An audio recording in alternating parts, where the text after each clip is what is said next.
Hello everyone and welcome back to my channel.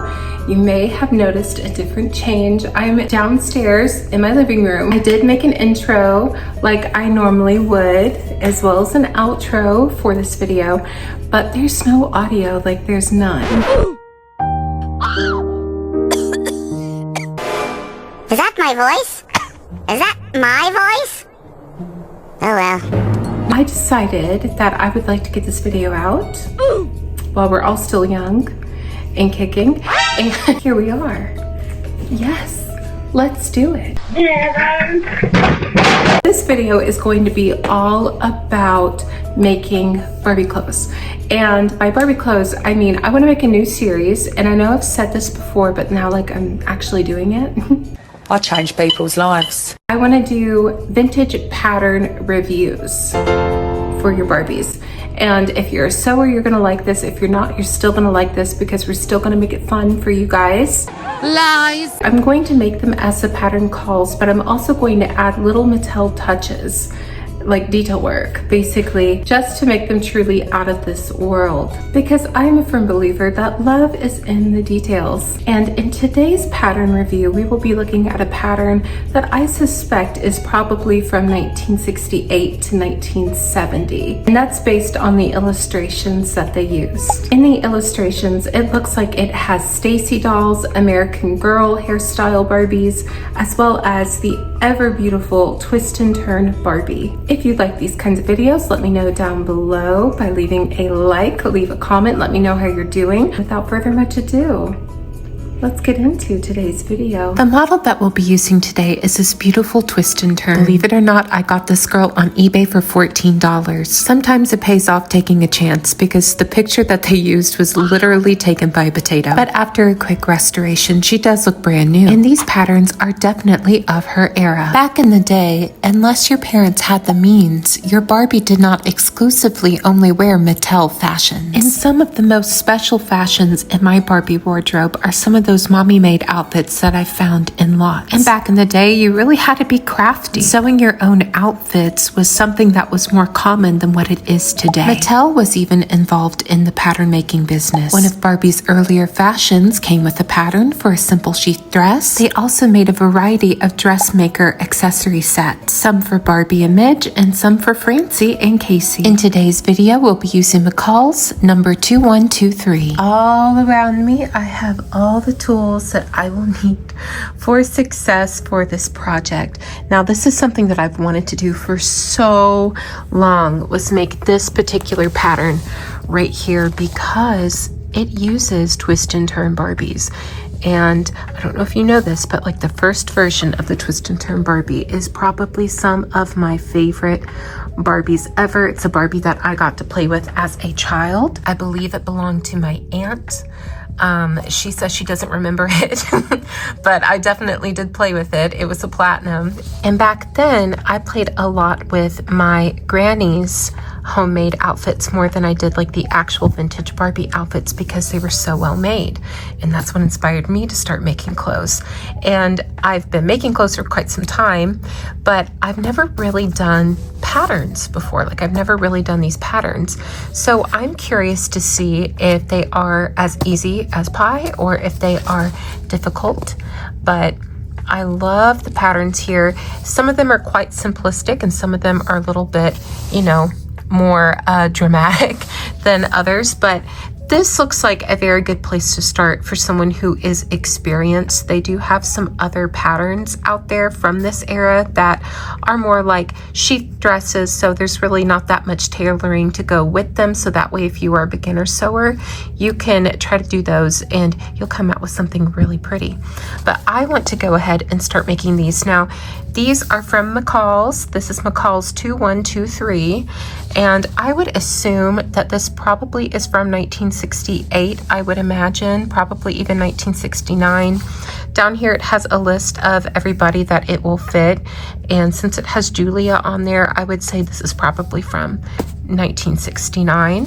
But you can see we use Stacy, we use Barbie, we use the American Girl bin leg Barbie, or potentially maybe even hair fair, even a swirl. So you can see that those Barbies were even still being used to that day. Just because a new Barbie came out did not mean that they became obsolete. I kind of want to make these a little bit more like if Mattel made these fashions. So I want to add like little Mattel details and make them look like complete outfits. But imagine this, you know, like you get a mod Barbie or a Barbie of your choice. You find one at the flea market and you would like to find clothes to fit it in. You can't find any that are super affordable, but you can find these patterns. And if you have the know-how, or potentially if you would like to learn how, this is a really nice place to start. One thing that's very important whenever you come to making vintage doll clothes, specifically for Barbie, because of her scale and how small she is, you want to find fabrics that are of scale. So like for instance, this right here, this is what I would consider a of scale fabric. Same as the striped one there, and same as this pattern here. An example of not to scale fabrics would be something like this, where this is more human scale and not 1/6 scale. And really the scale of your fabric and the fabric that you are using are going to determine whether your outfit does look more mommy made or whether it looks more professionally made. Another thing too that you want to keep in mind when making these is also to give yourself a lot of grace. If you are just starting out and you choose a project such as this, don't get mad at yourself if things do not go the way that you want to, but also remember it's all about the tailoring. Look at the list of everyone who these garments fit. And notice how none of them have the same body, except for Barbie and her grown-up friends. Like Francie and Casey are completely different sizes than Barbie herself. And let's not even talk about the ideal dolls like Tammy or Supergirl or Wonder Woman. Like they're much larger than Barbie. So they don't even fit Barbie's clothes as it is now. So these patterns are going to be so big that they will fit all of those dolls together. You want to keep that in mind. You want to follow the pattern, but also tailor it to the doll that you will be using. Keep the doll near you, keep the body near you. If you have a spare body that you want to use as like a mannequin, do that, because that again is going to be a way that you can make your garments look more professionally made compared to homemade, where they're not loose and baggy, where they fit them just right. Something too that I will be doing today also is making little accessories like earrings or little belts. I would love it if my Barbies came out to look like this. So the important things before you get started is to know your scale, to know your doll, have your doll next to you so that way you can try it on before you do any of your final sewing, so that way you can tailor it to exactly her body. Find the fabrics of your choosing. And also a thing that's going to be handy is transfer paper. Here on Amazon, I purchased a whole big bunch of transfer paper.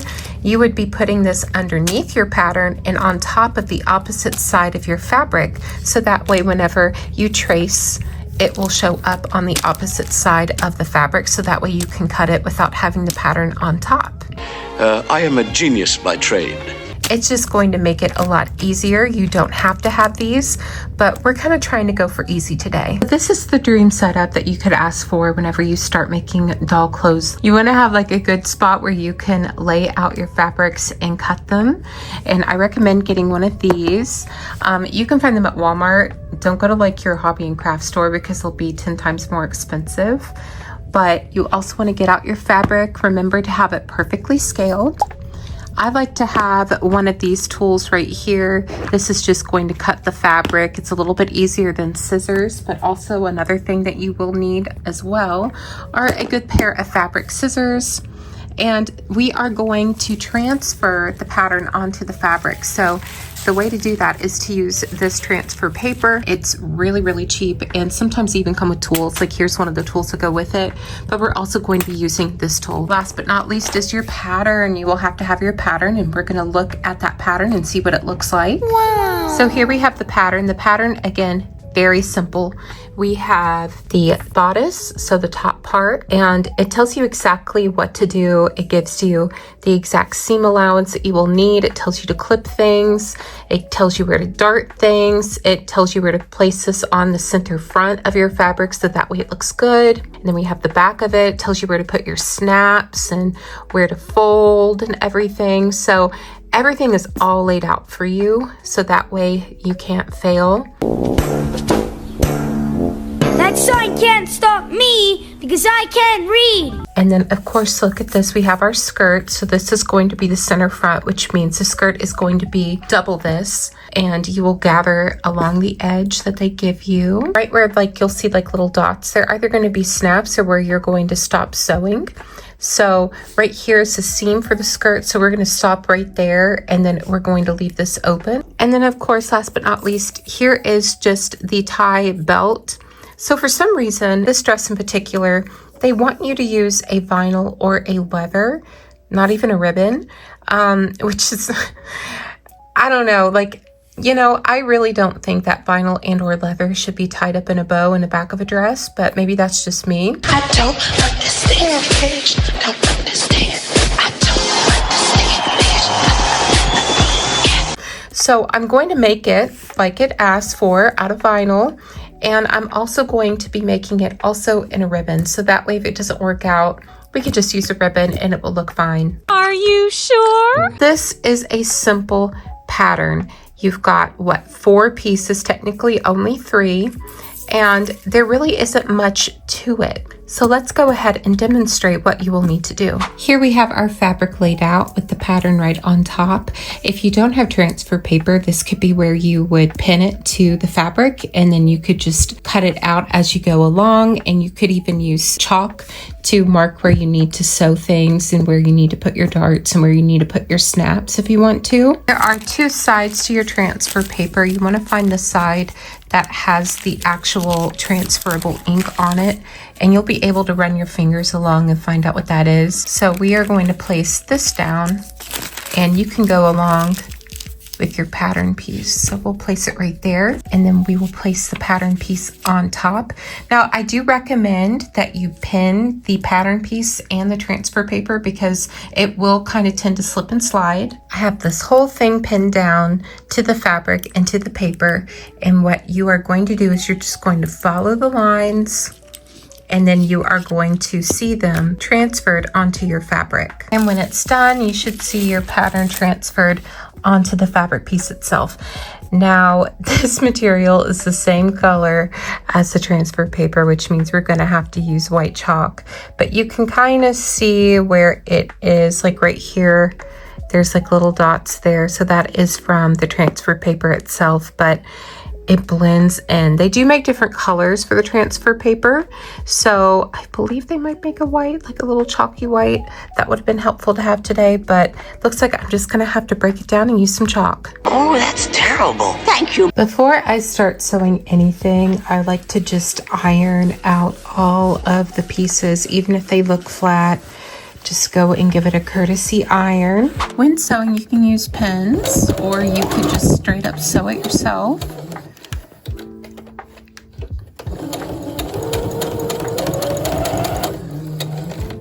There's one dart.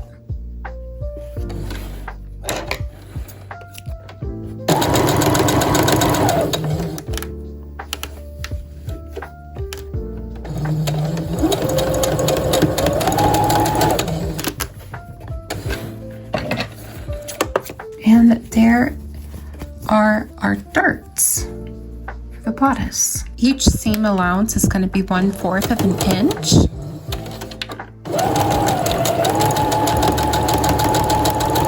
So keep that in mind whenever you are sewing. And usually sewing machines, they will have a ruler right here. So we're going to make sure that we are in between the 1/4 inch part.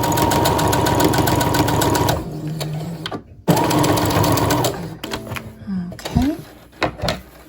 Now something that I like to do for these edges, because I don't like unnecessary bulk, I like to take some of these shears and just go across and cut off any excess, and make sure that you don't go to the actual thread itself. Just do right above it, and also keep in mind what material you do have. And if you have material that frays really easily, it's always best to have a little bit of extra, but it also matters on how you sew it in general as far as your stitching. But there you go, there's one. Now let's do the other one. In the instructions, it wants you to make a casing for your elastic, which means it wants you to create something like this and just sew on top and then needle in your elastic. But I just am gonna sew in the elastic because it's easier. And I'm just going to make a fold, and I'm gonna fold that over to create something like this. Now I'm going to make sure that I don't touch the elastic with the needle. So I'm going to take my time with it. And we're just going to gather at the end of this. Okay, so I've got my elastic in. I'm going to sew it down. Here we go. And I'm going to pull on this end here.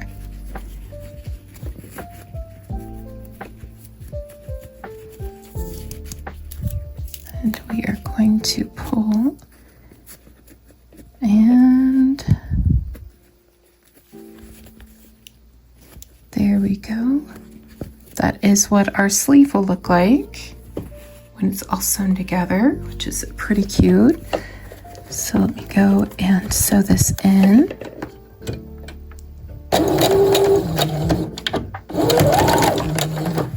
There we go. It makes sure to tell us to cut our darts in right there. And again, what I'm going to do is I'm just going to take some of these shears and just cut this material. And believe it or not, this helps it not fray and become a mess.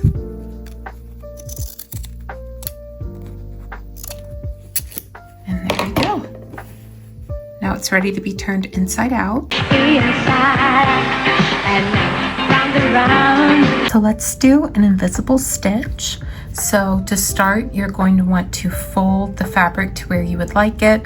I like to go ahead and put a nice seam right there so that way nothing comes undone. You could also serge it if you'd like, or you could leave it raw. I wouldn't, but you know, a girl's gotta do what a girl's gotta do. So basically you're going to catch a little piece of fabric like right here. You see like how small that is? And you are going to place this little piece of fabric right into the material like so. And then that is going to create a little bond. Now you can make these big if you want, you can make them smaller if you want, you can have them fit exactly how you would like them. You could go over a couple times if you wish. Very easy to do. It gives a very nice polished look to project. And it can be really relaxing to sew a bit, you know? Is this the correct way of doing it like always? No. But it is the way that really won't matter if you're doing it like on a doll project. If you're doing it like on a human scale project, you might want to be a little bit more fancy, a little bit more delicate. You're just making Barbie a cute little outfit, you know? All right, so say that you're done very easily. Just do another little one right there. Make a knot. Pull up, and then do one more stitch on the fold, and then cut.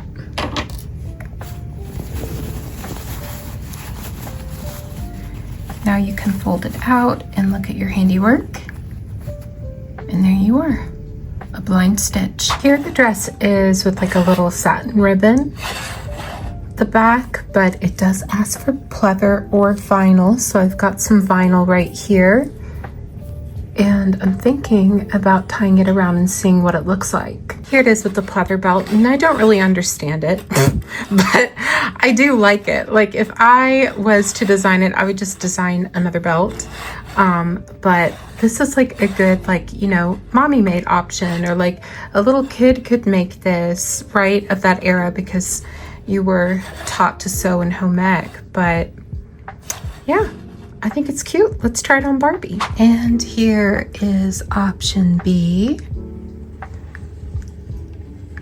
It's a pretty cute outfit.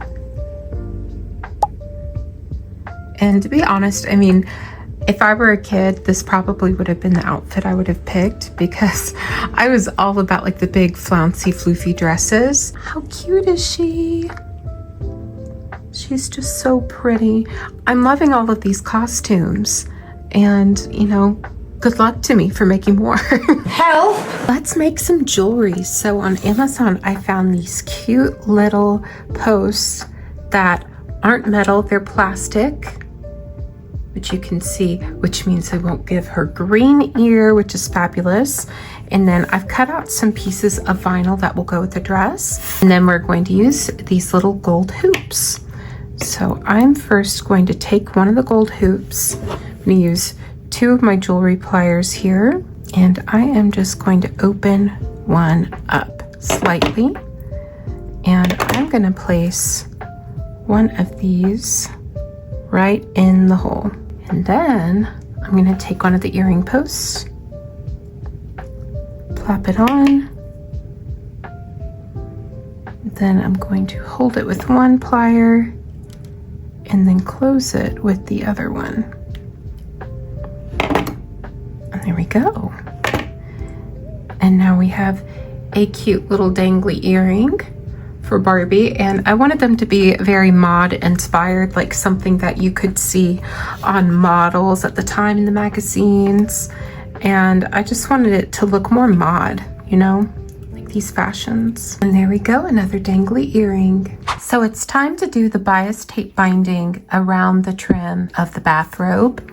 And I'm going to show you how I do it. Now I'm using vintage bias tape, and it's small, it's cute, and a lot of these fabrics that I'm using are actually vintage fabrics that I've had in my collection. I've just been waiting to do these. So you're going to put it on the opposite side, like right here. And we're just going to sew along that fold.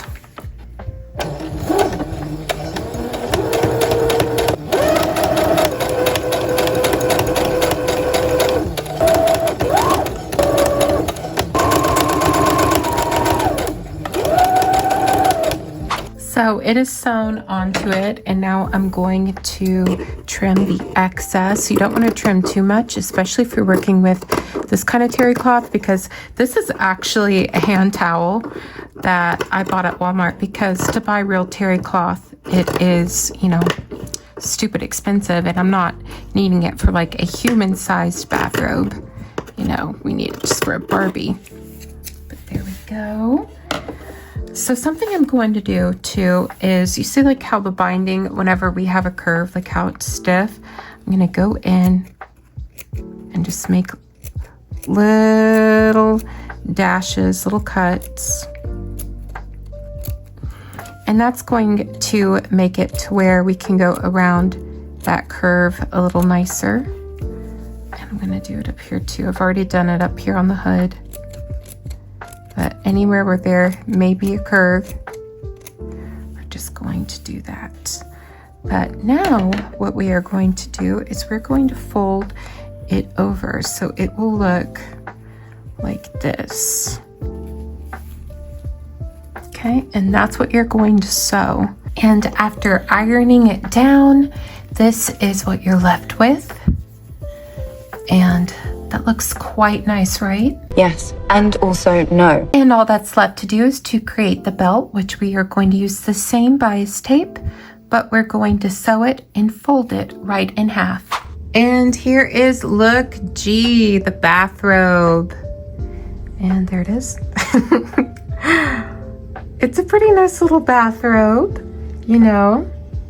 I'm not gonna knock it. I wish I used a, like, you know, a better material. I feel like I could have even used fleece if I wanted to. If I had to do it over again, probably would do that. But it is cute for what it is. We have a matching little towel as well. I could definitely see myself as a child using this for, you know, bath time, beach fun kind of thing. So I can see why it was an essential part of her wardrobe. And speaking of essential, I noticed how this does not have any patterns for any kind of sleepwear. So I was inspired to make some of my own. And here are the little PJs that I made her. and they're really simple, but I think that they are really effective PJs.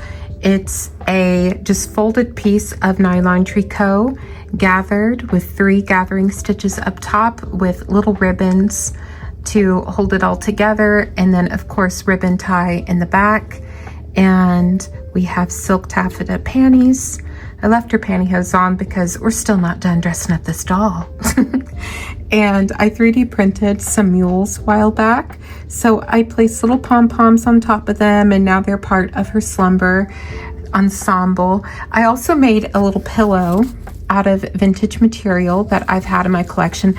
I didn't have a whole lot of it. I really only had about as much for a pillowcase. So that's what it is. And we have vintage rickrack trim and then a little silk pillow stuffed on the inside for her comfort, and as well as some real Barbie accessories and a little fancy eyelash brush.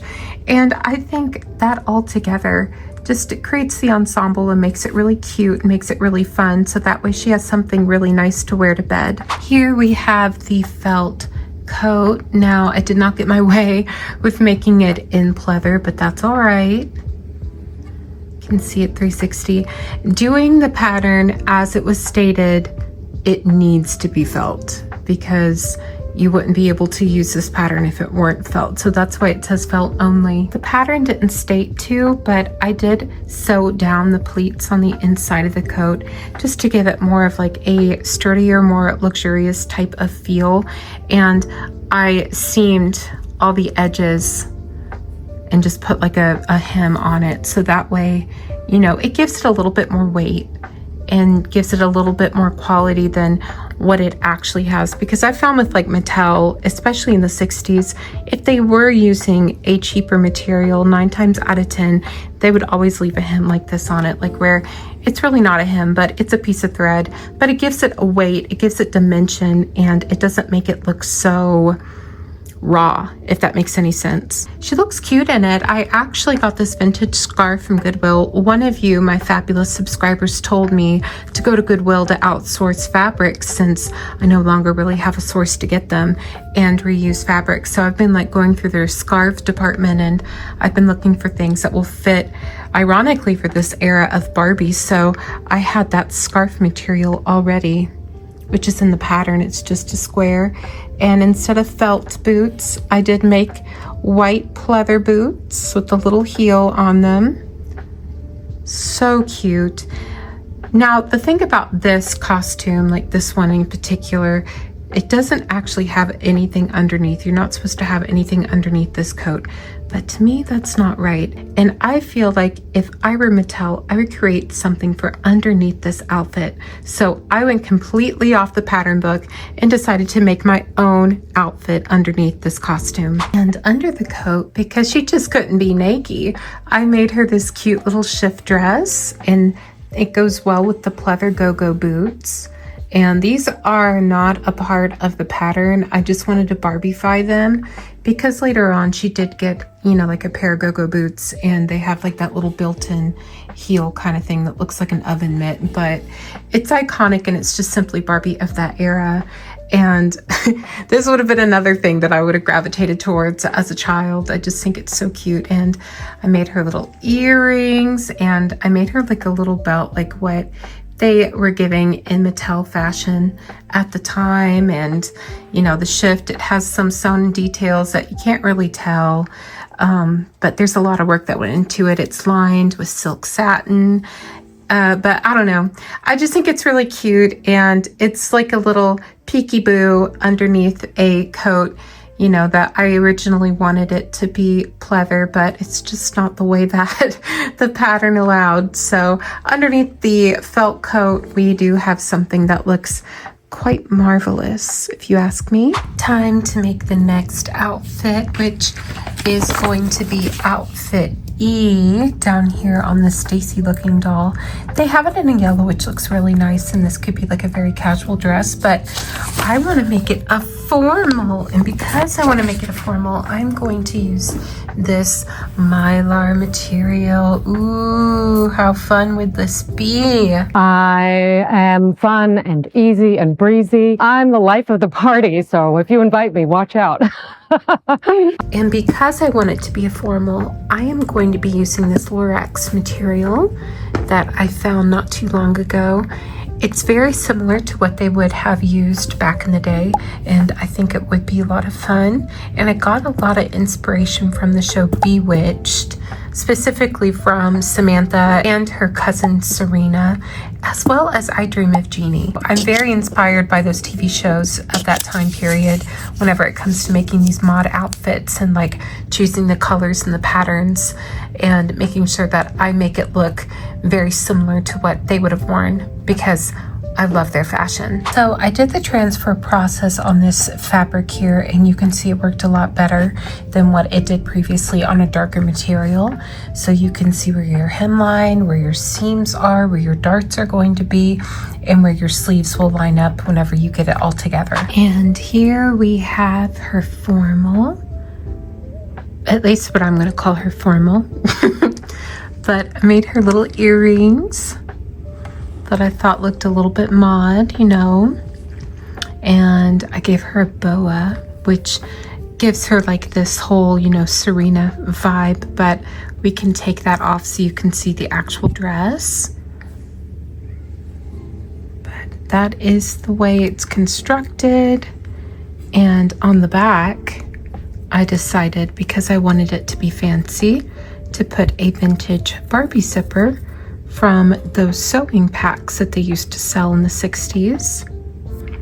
So that way it could give a little touch of glamour to this little simple pattern, but I think it looks stunning. I put like a little bit of rhinestone action up on top just to give it a little bit of added glitz, a little added detail, so that way she could wear this on a really fun date with her friends, or even Ken. Who knows, maybe they'll even go dancing. But you'll have to tell me what you think of this fashion. Here is look A, all done. I tried to go with like the same exact kind of fabrics that it had in the picture, at least how I think it probably would have looked. And I made her little pretty earrings that I wanted to look really mod. They would have looked better had I used my Cricut, but I didn't. Just did it by hand. But this doll is stunning, and like her outfit, like, okay, so I'm gonna be real, it's not my favorite. It's not my style, I will say, but I think it is cute, and I would make it again. I would do a couple things different. So something that I did, which I thought would help, I put elastic in the waistband, so that way she would have a cinched waist, you know, from start to finish, because the scarf is dual. It's supposed to be around the neck and around the waist, but I think I did it a little bit too tight because it's hard to get up her legs at the moment. And this is kind of a tight fit anyway, so I kind of just wish I left it, but you live and you learn. And another thing too, like, it's not my favorite look, so I'm not really gonna harp on it, but if I had to do it again, I probably would do something that's geometric, because I think this is supposed to be like a pantsuit, but also a PJ set, which will be in look number 2. And here is a option 2, and this is the lounging outfit. I would say this is probably like PJs. If you think of Barbie's pajama pow at the time, this is sort of what that's giving. But it's a super cute little outfit, and if you had like some more interesting fabrics, ooh, imagine how much fun that could be. But she's so pretty in this. I love it. It reminds me of Target, but look at that. So it's some odd hours later, and here is option C. Now, I don't know. I don't really like the way that it is fitting her. Like, it's fitting her, but it's a little too tight, and that is my fault again. I tried to tailor it a little bit more to her, but I think I honestly was kind of getting confused. And here's the thing that I am mistaking. I'm not reading the instructions. So I'm going to actually read the instructions now. So that way I can get this to fit the way that they planned it. But I mean, so far it looks all right. I'm just going to redo it. But one thing I did do is I did make a belt, and I think the belt is really cute. So we'll keep the belt and we'll start all over on the dress, unfortunately. So I have the dress, another one sewn, and this is what it looks like. And this is with minimal tailoring. Like, this is how it comes right out of the pattern. And I did read it this time, and it wants you to make these buttons right here. So these are actual functioning buttons. I wish I did a little bit of better job of making the buttons and the buttonholes. So chances are I probably am going to be remaking this again. As far as like using the buttons and making them into actual functioning buttons, like that's cool. However, I think if I remake it, I'm going to leave that in the past. It's easy probably to undress, but not very easy to dress because of how tiny the little buttons are. But I do still like the belt. I like the added belt. They did plan and call for a belt, but it's an elastic belt. So they just want you to take a long strip of black elastic and sew it in the back, and then that creates the belt. I don't think that makes it easy to dress either, like easy to dress and undress. So we may just keep the belt. I don't know. It's not a bad dress. Like, honestly, it's cute. And I tried to do some invisible stitching on the hem, but you can still see it. So like there's like things about it that makes me as a perfectionist not really like it. But I'm sure if I got this as a child, I would have dressed Barbie in it all the time because it's really cute. And my third attempt, I hope, will be much better. I did learn how to construct it much easier than I was doing originally. So that's, you know, for the better. Kind of sucks. I will have to do it again, at least as far as like in my head. I feel like I want to do justice by this dress because this is one of the dresses I really wanted. So I want to do a very good job by it. Start again, babe. And here we have Look See. And I think it's cute. I mean, it does its thing. And again, it took 3 tries, okay? It took 3 tries to make this outfit. Would I do an even better job if I did it again? Yes, but I don't want to overdo myself, and I feel like making an outfit 3 times, that's a really simple pattern. Is probably overkill, but if I had to do it over, like I'll just explain what I would do if I did it over again, is I would eliminate the seam here and I would put in an interfacing, so that way there would be no seam, and that way you wouldn't see like where the snaps are right over here because it would be sewn onto the interfacing. I would do that. But yeah, like the pattern itself, like I'll be so real, it's not the best. It's not the best pattern, but the picture, the illustration made it look so cute. So I wanted to keep and continue to use this material. However, I will say, I think that the material that you should use is a knit material, like a polyester blend kind of material. It's just that this cotton matched perfectly the illustration, at least in my head. But if I had to do it, and if I had a fabric store, I would definitely go and look for a knit material. Now, personally, I don't like knit materials on Barbies sometimes because they can be very bulky. But I think honestly that's what it calls for. And I think it would work better if it were that, if that made sense. But I do like it. I think it's cute. I made some pantyhose to go with these costumes. And you can't see it really on camera, but It's shiny, little shiny hose. You see the backs of them right there. This is also perfect, like if you have mod dolls who have some leg imperfections, just throw some like skin toned pantyhose on them and it will make their legs look absolutely perfect. Like we have a spot right here that we just can't get rid of on this doll's leg, but with the pantyhose on, you hardly notice it. So here I am trying to do the tucks like they want me to in this pattern. I have made this gown 3 times. I hate every single one of them. And I'm just not doing it. Like, look, they're not lining up. It's just not working for me. I don't really know exactly how to do tucks that well and to do tucks like on this little small scale and keep with the pattern because the pattern doesn't line up. It's infuriating to me. So I'm not going to continue with the dress as it is right now. Because like, even look at the bottom. Like, I know I'm being very critical, but like I hate it. You know, like I absolutely despise it. So I think I'm going to do something actually different. Set fire to it. Instead of using tucks, I'm actually just going to use ribbon. And instead of using the pattern that they gave me, which doesn't line up and doesn't make sense, I'm going to use a part of the same pattern but for a different dress to make the same look, if that makes any sense. No. I'm going to use the half slip to make the skirt. I'm going to use the bodice from the pattern B, and it's really the same except there's no tucks. And look, even the bodice piece will fit right there in between. So I still want to add like the little layers that they gave you, like a different texture and whatnot. So I'm just going to use ribbon. I'm going to use satin ribbon. And I think that's the way to go in this project. Once I get better at doing tucks, I think it'll be easier for me.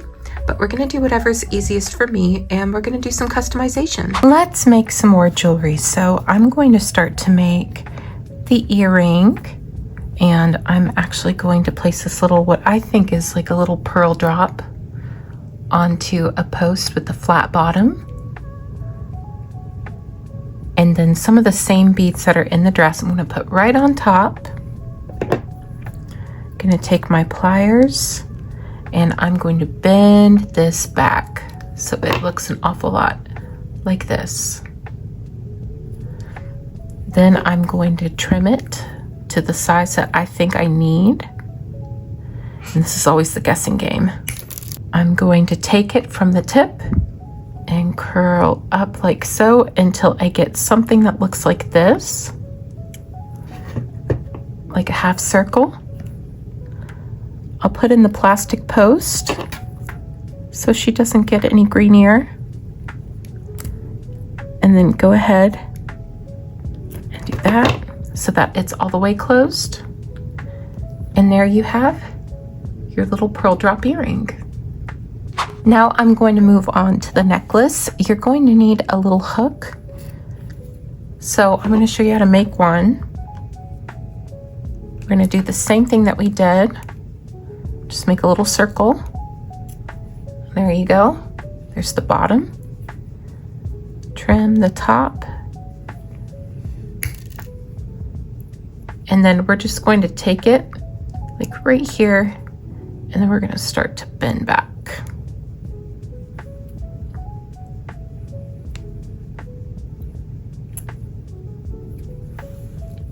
And there you go. Now you've got a little hook. Patrick, those are hooks! Mr. Krabs says they're really dangerous! I sense no danger here. Let's get to making the necklace. I have a beading needle of my choice and I've got thread of my choice.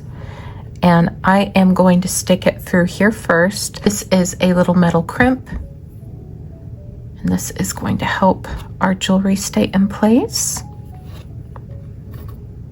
Gonna take a little circle piece right here, a little hoop. And I'm going to go back into the metal crimp and pull tight. And you can take your pliers and just crimp down, boop. And there you go. Now we can go in with our pearls.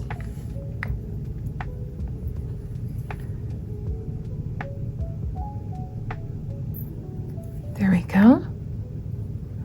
You can just pull it down. And got a little bit of your necklace. Go in with the metal clasp. Go in with your hook. Go back through the metal crimp.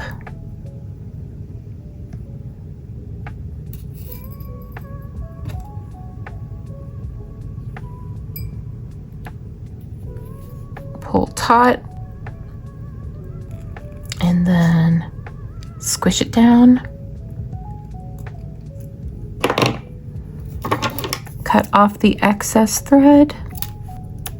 And there you have your necklace. Let's make the bouquet. I've taken some vintage millinery flowers and just taken some twine and wrapped it around. I have some millinery green tape, and we are just going to use the sticky side on this end. And we are just going to wrap this around like so. You want to get it pretty tight. And after you've wrapped it taut, you get something that looks like this. And it kind of activates with the heat of your palm. So you can like twirl it around if you'd like to. But check that out. Okay, so there we are. I've got this ivory lace here, and I've went and gathered it with slip stitches so that way we can gather it around the stem. I'm trying to make these very similarly to how Mattel would make them back in the day. With pins, I'm going to go and hold this down like so. And then I'm going to take some thread and a needle, and I'm going to sew it onto the bouquet. And with that, we now have a bouquet. Last thing to do is to finish this veil. So I made it exactly the way you wanted to by gathering it with a slip stitch and putting some beautiful millinery flowers on the back. And they do have wires, so you are able to kind of like put it onto her head, but I want to do a little bit of a better job because I am a little bit bougie, and I'm going to make a casing out of ribbon and put a thin piece of metal wire in there so that way it's a little bit more sturdy. And this is how it was done in Mattel at the time. So I've got my little bit of ribbon. I'm going to do a stitch on the ends and make a casing, slip it through, and then I'm going to sew it onto the inside so that way it can stay on the head a little bit more sturdy. And when you make the casing, you can sew it up at the end. So now it has wire in it. And something that I did, because it's so sheer, I didn't want to put more stitches into the tool itself. I just put some glue on the end and I just glued it to the frame, as you can see. But now it can fit a head. Isn't that something? So now the outfit is finally done, and this would complete the entire pattern. I'm so excited to see it all together. From attempt to attempt to attempt, now we finally have the wedding dress done. And here it is. Look how cute it is. Look at that. The little train in the back. I think it's so cute. But there we are. I actually used vintage fabrics. I feel bad for going through as much vintage fabrics as I did for this dress, but it definitely does pay off. But there we go. The pattern itself, like the real pattern, was very difficult. It was very difficult for me because I'm not experienced in making tucks. But I made something that looks very similar to what the final design would have been by just using some decorative lace. But there it is. And it's all about the textures from this garment because I've got satin, I have cottons, I have silk chiffons, and there's the little shoes. And it's all about the accessories, you all, to make these look authentic. Like they're from Mattel. But there we are. What do you think of her new wedding dress? All in all, this was a really fun pattern, and it's all about variety. I could imagine being so excited receiving all of these beautiful clothes with your brand new Barbie doll. For me with Barbie, it's just all about the fashion, and it's all about the connection from when we play together. Maybe some of you had pieces from this pattern growing up. Let me know down below. If you like this video, let me know down below by leaving a comment, leave a like, share, subscribe, and which fashion is your favorite? Which one would you love to receive under the Christmas tree or even in a birthday gift? I want to thank you all so much for watching as always, and stay tuned for more exciting content coming your way very soon. I hope you all have a fabulous rest of your day. Remember to be kind to others, but most importantly, be kind to yourself. Bye-bye. I got some groovy new clothes today for my twist and turn Barbie. For school, this neat togetherness outfit and a new fuzzy suit called Snug Fuzz. And these are for the movies or something. This Snapdash outfit has a hat and knee socks. And every one of Barbie's dressing new gowns like Swirly Q comes with gloves, a purse, or other things. My Barbie's going to dress beautifully this year. Yours can too. Thanks to Mattel.